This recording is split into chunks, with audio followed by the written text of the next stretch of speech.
Navkrishna valley school Marathi माध्यमामध्ये 28वा पारितोषिक वितरण समारंभ उत्साहात संपन्न। नवकृष्णा व्हॅली स्कूल मराठी माध्यम सुरेश फाउंडेशन संचालित येथे शनिवार दिनांक 14 फेब्रुवारी 2026 रोजी वार्षिक पारितोषिक वितरण समारंभ अत्यंत दिमाखात आणि उत्साहपूर्ण वातावरणात पार पडला।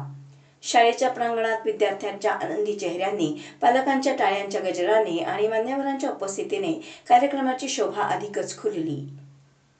कार्यक्रमाला प्रमुख पाहुणे म्हणून डबल महाराष्ट्र केसरी विजेते, राष्ट्रकुल क्रीडा स्पर्धेचे संस्थापक आणि माजी सदस्य जिल्हा परिषद सांगली माननीय चंद्रहार पाटील तसेच महाराष्ट्र अंडर 19 क्रिकेट संघाचे कर्णधार कुमार सह्याद्री कदम उपस्थित होते।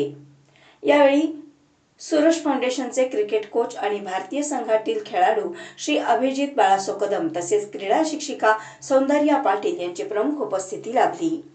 कार्यक्रमाच्या अध्यक्षस्थानी मुख्याध्यापक श्री अधिकराव पवार होते। ॲडमिन ऑफिसर श्री रघुनाथ सातपुते हेही उपस्थित होते।